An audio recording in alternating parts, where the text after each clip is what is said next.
Juan Kapitulo 6, versikulo 35. Si Jesus miingon kanila, "Ako mao ang pan nga naghatag sa kinabuhi. Ang muari kanako dili nagayod gutomon, ug ang mutuo kanako dili nagayod uhawon." Ang mga puno Pan sa kinabuhi. maglikon unta sa mong pagtuo ug gagakabi sa pagtuman sa imong mahal nga kasuguan. Ginuman na kaninyo. Santo si Ebanghelyo sumala ni San Mateo.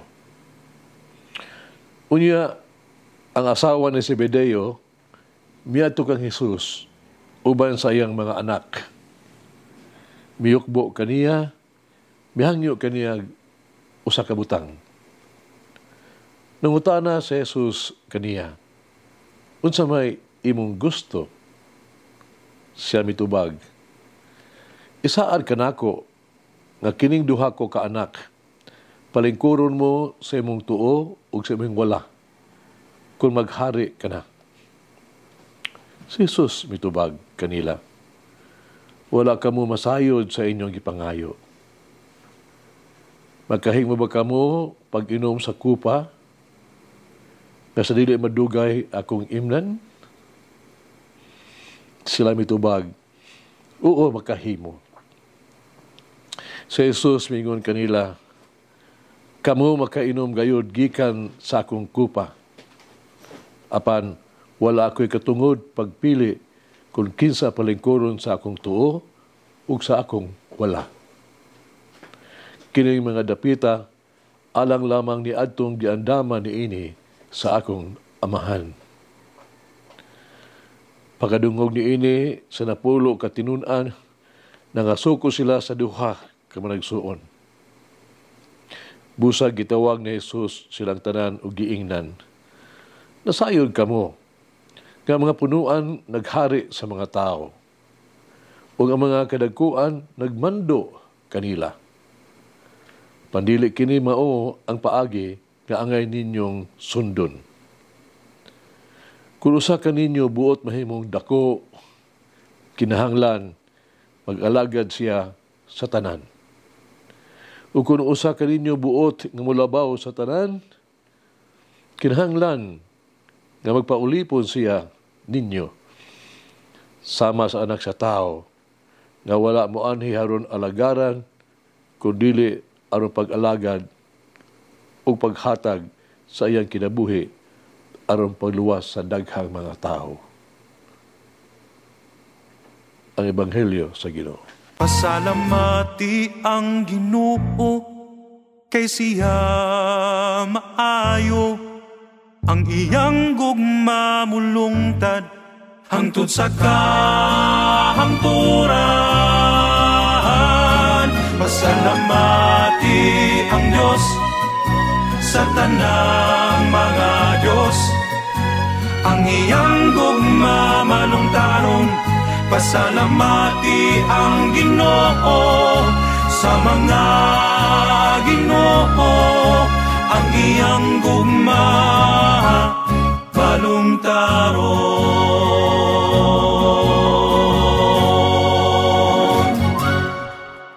Ebanghelyo karon dinhi ato ang makita ang kalibutanong mga ambisyon sa mga disipulos. Sa pagiha. Una na, sa Ebanghelyo karon, ang inahan ni Santiago ug ni Juan nagunahunag gihapon sa mga personal nga ganti ba. Nagunahuna siya nga sa personal nga himaya bisag walay personal nga sakripisyo. Busa siya uban siya mga anak nga lalaki, niduol ni Kristo uban sa murag gitawag og hakog kaayo nga ambisyon. Sila adunay sayop nga konsepto biya sa pagkahalangdon. Gihangyo niya si Jesus pagpalingkod sa iyahang mga anak, ang usa siyang tuo, ang usa siyang wala. Verse 21 katong nabasa karon. Ang paglingkod sa tuo ug sa wala nagpasabot pang kinig usa ka possession of authority, glory, kahimayaan, ug sa gipaboran nga kahimtang ba, favored place. Ug ang anaa sa tuo giisip usab nga mao'y sumusunod. Ikaduha, ang laing napulog ka apostoles, no? Nangasuko. Ngano man tungod kay murag gibypass sila. Nagunhaw na sila nga sila mas kwalifikado. Dapat silang mauna. Apan si Jesus wala masuko. Wala siya kawadi sa iyang gitawag to ka, of course, yung paglaom. Nagtuog hapon siya kanila, misalig hapon siya kanila. Gani ang iyang gibuhat, no? Matinugdanon sa mga pulong, no? Gitulid ni Jesus ang ilang mga sayop ng mga ideya sa pagkahalang doon. Yang giingnan sila sa pag-inom sa kupa nga iyahang pag-aimnan. Verse 22. Kining simbolo kini sa Old Testament sa maabot ng pag-antos ni Kristo, ang kupa. Ang propeta nga si Ezekiel nag-ingon tuong paniya, ang kupa sa imong igsuong nga babae, imong imnon, o labihan ka unya kalapad o kalalum, nga makakupot ka sa hilabihan, nga puno sa kalaglagan o kasubo, usa ka kupa sa kaguol, kupa sa imong igsuong babae. Chapter 23, verse 32. Busa sa yanong pulong sa Jesus nangutana kanila, anda ba kamo nga isalikway ug tamayon tungod sa pagpadayon sa kuang buluhaton? Mubarog ba kamo tupad kanako atubangan sa bakak nga mga akusasyon ug malisuso niya nga mga intriga? Musalig ba gyapon kamo musunod kanako sa kung tunog bisan pa nga diha ang krus ipatong na sa inyong abaga? Sultihan ni Jesus ang iyang mga tinun-an nga ang pagkahalang doon anaa di ay sa itong abilidad sa pag-antos.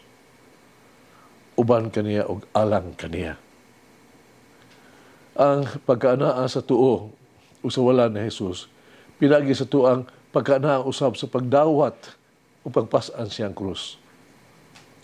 Busa, sa pagtimbang-timbang ni Jesus, ang pagkadako mao, ang pag-antos, uban ug alang kaniya. Ang pagkadako mao ang pag-alagad kang Jesus uban sa iyahang panon. Karon ang pagkadako dili bahin sa gahom o otoridad. Kini mo ang maghimong responsable ang pagtuman sa mga responsibilidad uban sa gugma o uban sa pagka-maunungon. Ang pagkahalang doon, dili ang pagkabaton o posisyon sa mga tao nga ubos, pagkontrolor sa mga tao, paghari-hari o pagmando. Ang pagkadako mao ang abilidad sa pagserbisyo, pagkapabukas sa pagtabang, open for service. Ang pagkadako mao ang pagpasan sa usa ka palas-unon nga way reklamo o walay bisan unsa nga kondisyon apan uban sa mahigugmaon kaayo nga pag-alagad. Ang pagkadako mao ang pagbuhat sa gibuhat ni Jesus. Magdaig o magpaambit sa iyang kaugalingon, isip, atong kinabuhi, isip ni Kristo nga lukat sa kadaghanan.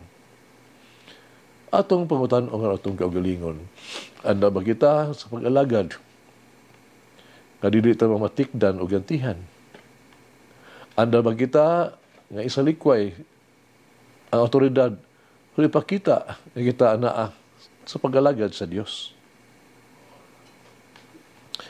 Sugilanon kinis kinabuhi ni San Santiago. Santiago, noong unang apostoles nga namartir, kipatay, tungod ni Kristo. Ipasadunggan siya, no? Sa iyang gitawag tog sa mission nga paspas kang pagtubo sa unang simbahan.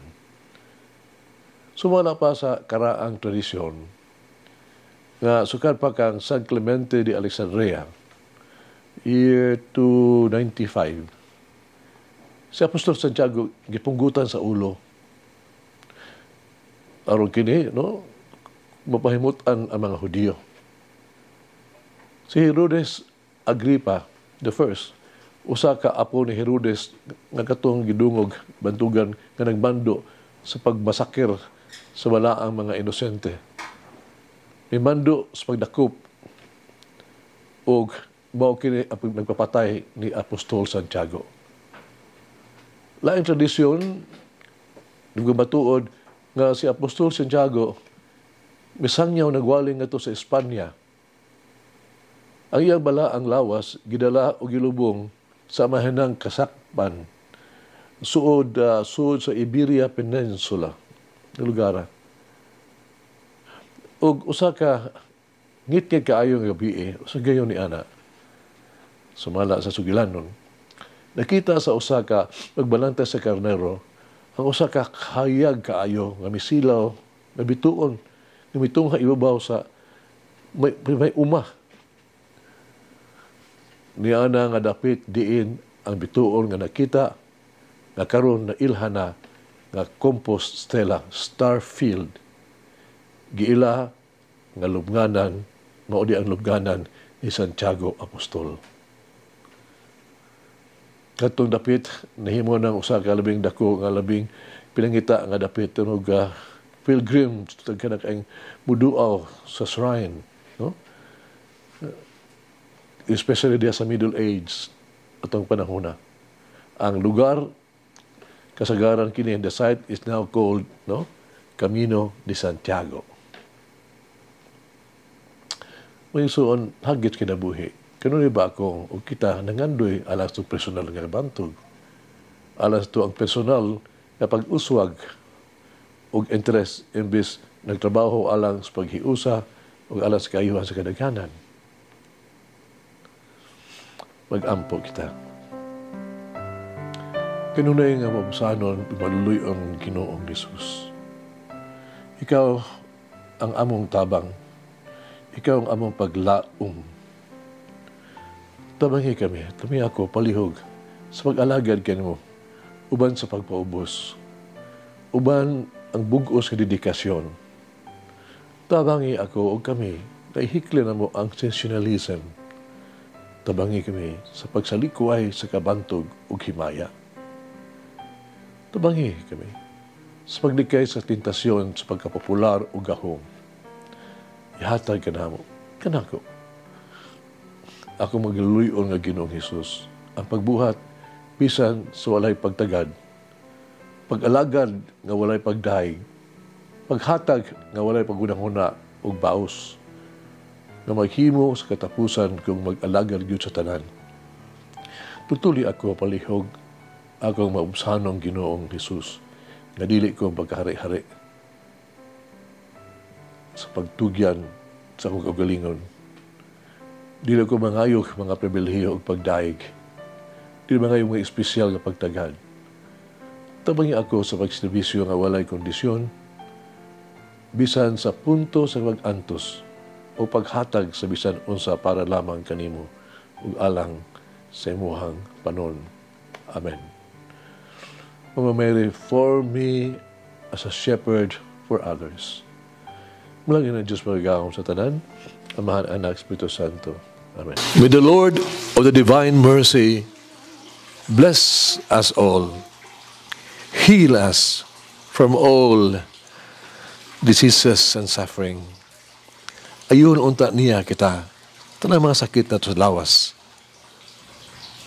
o sa kalag, body and soul. In the name of the Father, the Son, and of the Holy Spirit. Jesus, I trust in you. Amen.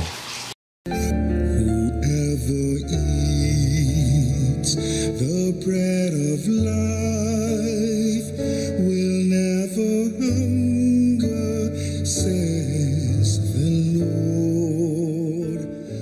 Kay galaan inyong nabati ang pagpaambit ug hamubong pamalandong sa pulong sa Dios pinaagi sa tulumanon pan sa kinabuhi nga gidumala ni Monsignor Daddy Silva.